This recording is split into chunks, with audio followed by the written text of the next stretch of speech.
জীবনে বেগুন ভাজি তো অনেক রকমই খেয়েছেন, এইভাবে কখনো খেয়েছেন? একবার খেয়ে দেখবেন কি মজা। ওপরেরটা হবে একদম ক্রিস্পি, ভেতরে হবে জুসি, এত মজা লাগবে খেয়ে। এই বেগুন ভাজিটা যদি দেখতে চান তাহলে ফুল ভিডিও দেখবেন। ফুল ভিডিও না দেখলে আপনারা বুঝতে পারবেন না বেগুন ভাজিটা কতটা মজা আর কিভাবে করেছি।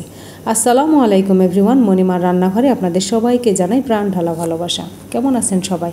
আশা করছি সবাই খুব ভালো আছেন। আলহামদুলিল্লাহ, আল্লাহর রহমতে আমরাও খুব ভালো আছি। আমার এই চ্যানেলটা যারা প্রথম দেখছেন তারা ফলো সাবস্ক্রাইব করে ভিডিওটা দেখা শুরু করুন, আর যারা অলরেডি সাবস্ক্রাইব ফলো করেছেন তাদেরকে অসংখ্য ধন্যবাদ। চলুন তাহলে বেগুন ভাজিটা দেখে নেওয়া যাক।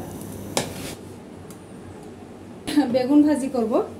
বেগুন ভাজিটা করবো একটু স্পেশালভাবে, একটু ঝাল ঝাল করবো বেগুন ভাজিটা।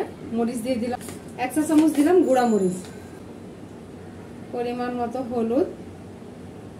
বেগুনটা যত সময় ধরে ম্যারিনেট করে রাখবেন ঠিক ততটা মজা হবে, ভেতরে ঝাল লবণটা খুব ভালো যাবে। বেগুন ভাজিতে তেমন কিছু লাগে না, আমি শুধু এটা দিয়ে মাখিয়ে রাখবো। লাস্ট পর্যন্ত দেখতে থাকবেন, ভিডিওটা বুঝতে পারবেন আমি কিভাবে করছি।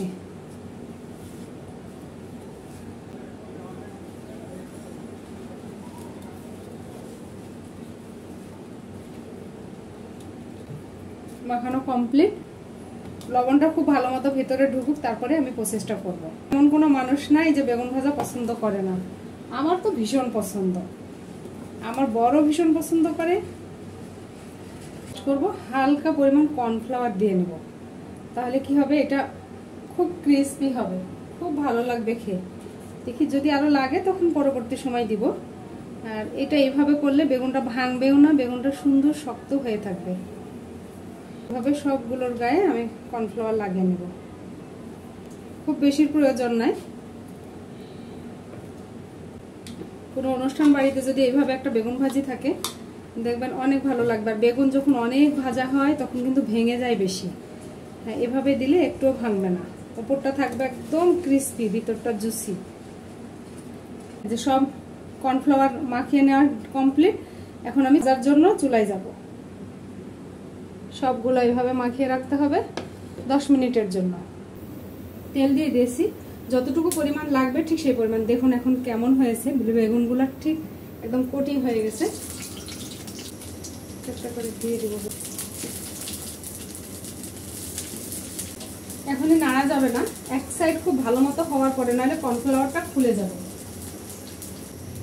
এবার এক সাইড উল্টে দিব।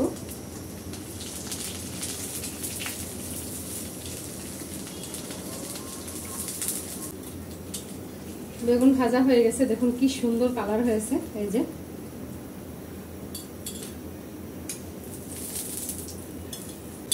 একদম দারুণ মচমচা হয়েছে, মনে হচ্ছে এখনই সব খেয়ে ফেলি। বাকিগুলো সব একই রকম করে ভেজে নেব।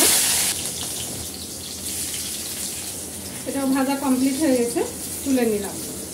কি সুন্দর হয়েছে মাশাআল্লাহ। দেখুন একটা বেগুনেরও সাইড খুলে যায়নি, কিচ্ছু হয়নি। এভাবে বেগুন ভাজি করবেন, খেয়ে ভালো লাগবে। বেগুন এইভাবে ভাজি করে খাবেন, অনেক মজা লাগবে। উপরেরটা ক্রিসপি হয়ে থাকবে, ভেতরেরটা জুসি হয়ে থাকবে। তা একবার ট্রাই করতেই পারেন। আজকে পর্যন্তই, আল্লাহ হাফেজ।